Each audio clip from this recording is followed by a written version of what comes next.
విన్నవారెవరసలు సన్నాయి వారి సంగతులు, సనసన్నగారు సరుసలు, వియ్యాల వారి విసవిసలు.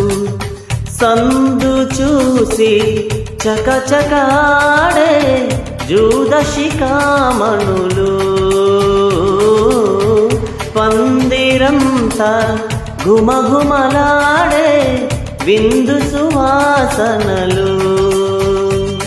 తమ నిగనిగ నగలను పదుగురి ఎదురుగా ఇదిగిదిగో అని చూపెడుతూ తెగ తిరిగే తరుణుల తికమక పరుగులు చూడగా